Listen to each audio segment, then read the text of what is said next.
Assalamualaikum warahmatullahi wabarakatuh. Di sini kita masuk bab 2 yaitu materi sistem koordinat kartesius. Nah, sistem koordinat kartesius ini terbagi atas dua yaitu posisi titik dan posisi garis. Nah, posisi titik ini terbagi atas titik asal, sumbu X dan sumbu Y. Kemudian posisi garis itu terdiri dari garis berpotongan dan garis tegak lurus. Nah, posisi titik terhadap sumbu X dan sumbu Y.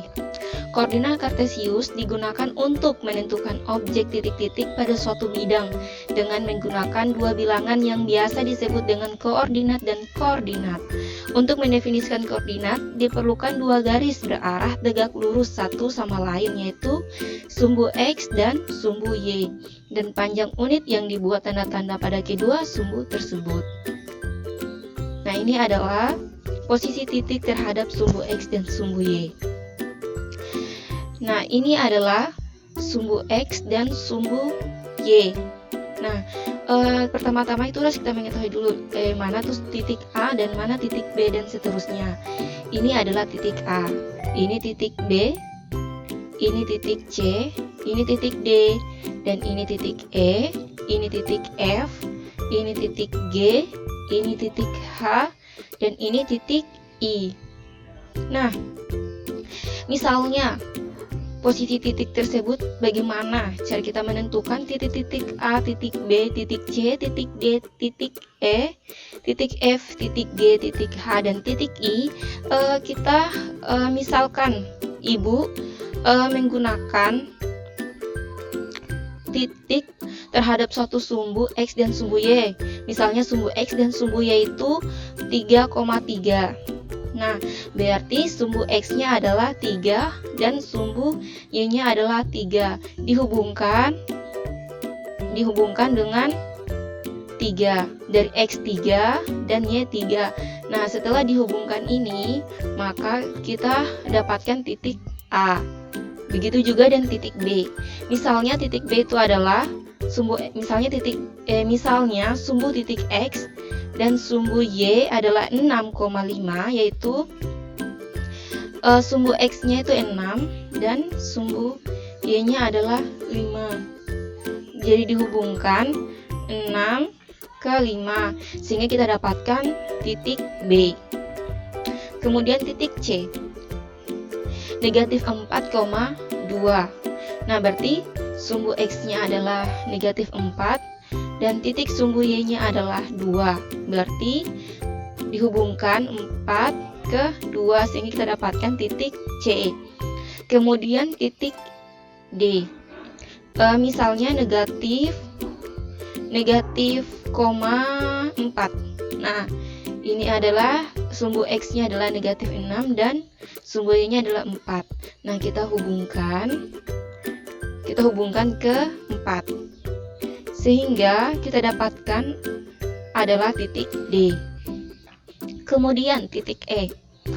Titik E ini ada negatif 1 dan negatif 6 ya, maaf ya. Negatif 6 ke negatif 1. Nah, berarti sumbu X-nya adalah negatif 6 dan sumbu Y-nya adalah negatif 1. Dihubungkan dari negatif 6 ke negatif 1 sehingga kita dapatkan titik E. Kemudian titik G, titik F.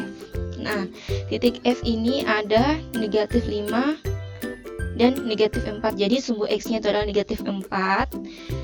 Sumbu Y-nya adalah negatif 5. Kita hubungkan sumbu ini negatif 4 ke negatif 5 sehingga kita dapatkan titik F. Kemudian titik G. Berarti ini sumbu X-nya berapa? Negatif 2. Dan sumbu Y-nya adalah negatif 3. Berarti dihubungkan jadi negatif 2 ke negatif 3 sehingga kita dapatkan titik G. Titik H. Ini 4 ke negatif 4. Sumbu X-nya 4, sumbu X-nya 4 dan sumbu Y-nya adalah negatif 4. Kita hubungkan dari 4 ke negatif 4, sehingga kita dapatkan titik H. Kemudian titik sumbu X-nya adalah 3 dan titik sumbu Y-nya adalah negatif 2, sehingga kita hubungkan dari 3 ke negatif 2, sehingga kita dapatkan titik I. Sumbu X dan sumbu Y membagi bidang koordinat kartesius menjadi 4 kuadran, yaitu kuadran 1, kuadran 2, kuadran 3, kuadran 4, dan koordinat positif dan koordinat positif dan koordinat positif, yaitu koordinat negatif dan koordinat positif. Kemudian koordinat negatif dan koordinat negatif, koordinat positif dan koordinat negatif. Nah, maksudnya adalah kuadran 1 yaitu koordinatnya positif dan koordinat positif.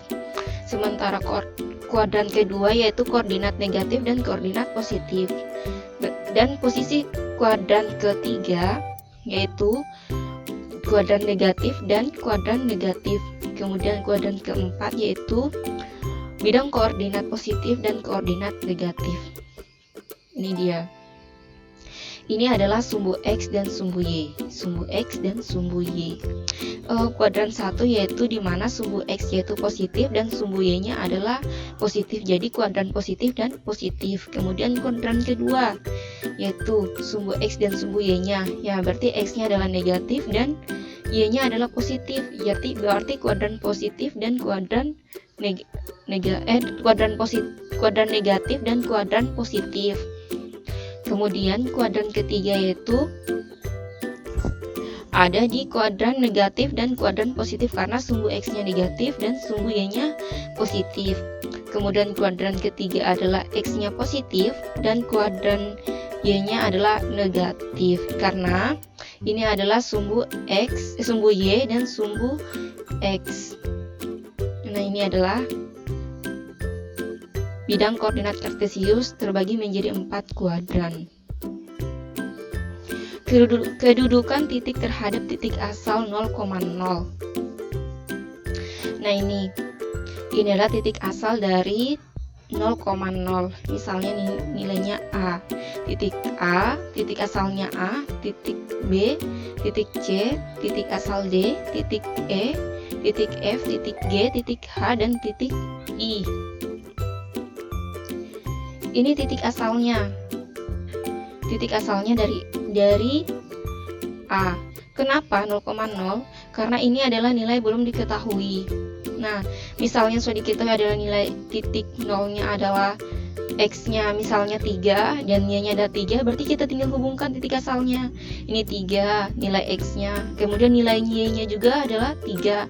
Kita hubungkan menjadi titik A, karena berarti nilai titik asalnya adalah titik A. Begitu dan seterusnya. Kemudian kedudukan titik terhadap titik tertentu. Nah, misalnya itu ada perumahan. Perumahan ini misalnya ada di sini kan misalnya ada perumahan. Nah, di sini ada perumahan dan ini ada pemakaman. Dan di situ kan ada pasar.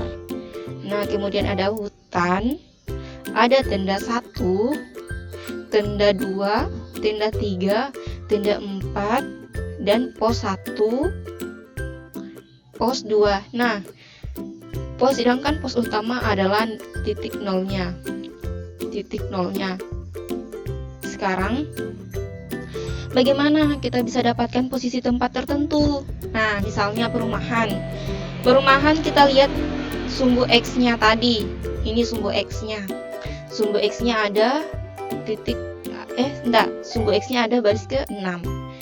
Dan sedangkan sumbu Y-nya ada di 5. Dihubungkan dari 6 ke 5 sehingga kita dapatkan titik perumahan. Kemudian pemakaman. Pemakaman ini titik X-nya adalah sumbu X-nya adalah negatif 5 dan negatif 2 sumbu Y-nya. Kita hubungkan lagi sehingga dapat titik pemakaman. Nah, kemudian pasar. Pasar mana? Ini pasar. Nah, pasar ini sumbu X-nya ada baris keempat dan sumbu Y-nya ada baris ketiga. Kita hubungkan dari 4 ke 3 sehingga dapat titik pasar. Kemudian hutan, sumbu X-nya negatif 8 dan sumbu Y-nya ada 5 di baris kelima maksudnya. Jadi negatif 8 ini dihubungkan ke baris kelima sehingga kita dapatkan titik hutan. Kemudian tenda 1,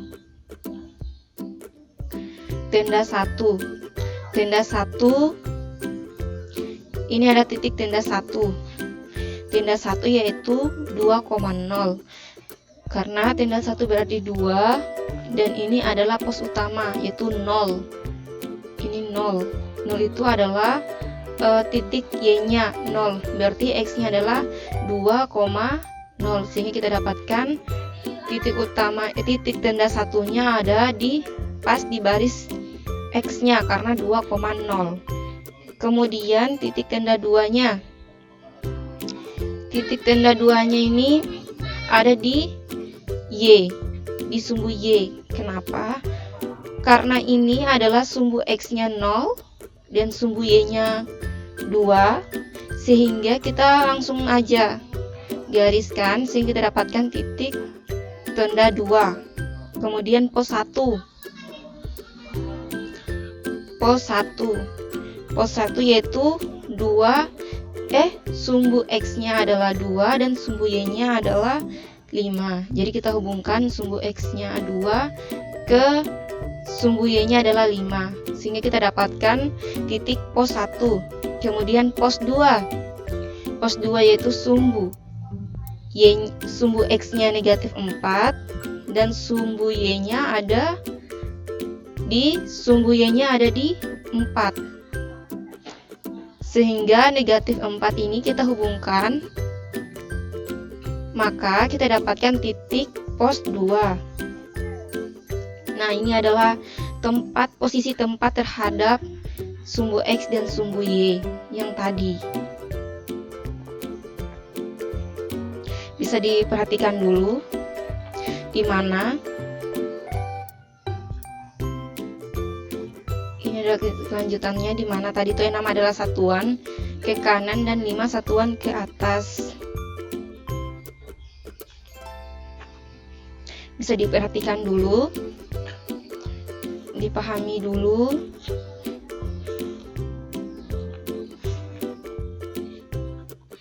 Nah, sekarang kita lanjut ke posisi garis terhadap sumbu X dan sumbu Y.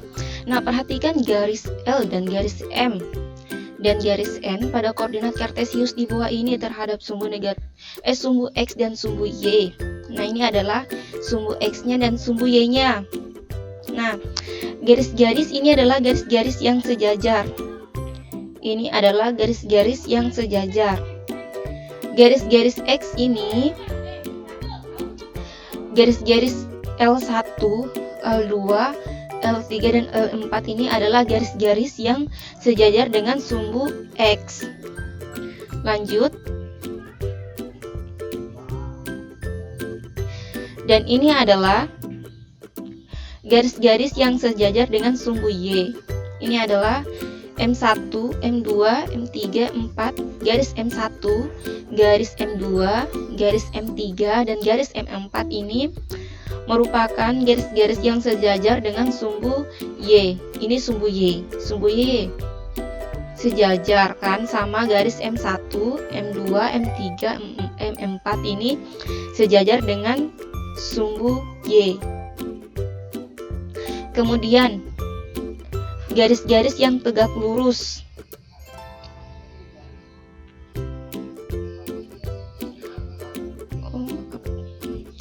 Maaf, ini langsung masuk ke garis-garis yang saling berpotongan.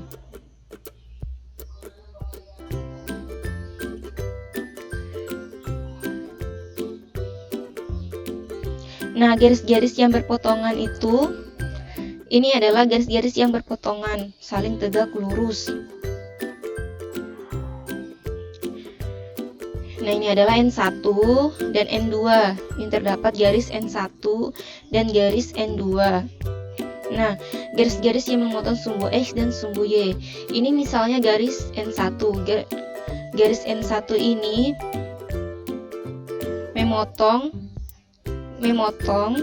sumbu X dan sumbu Y, yaitu N1 memotong sumbu X dan sumbu Y. Kemudian N2 memotong sumbu X dan sumbu Y. Ini bisa diperhatikan dulu gambarnya. Ya, kita lanjut dengan perhatikan tulisan yang sudah dijelaskan tadi dari gambar yang ini. Inilah gambarnya. Dari gambar ini, inilah penjelasannya. Nah, berdasarkan gambar 2.8 dapat ditulis beberapa garis sebagai berikut. Tabel 2.5 yang tadi, garis-garis yang sejajar tegak lurus dan memotong sumbu X dan sumbu Y. Ini adalah garis 2.8a.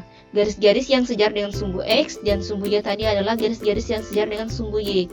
Dan garis-garis yang tegak lurus dengan sumbu X dan garis-garis yang tegak lurus dengan sumbu Y.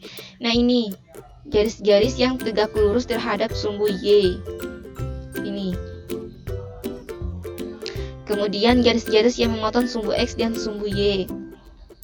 Ini adalah N1 dan N2 saling berpotongan terhadap sumbu X dan sumbu Y. Nah, sekian dan terima kasih. Wassalamualaikum warahmatullahi wabarakatuh.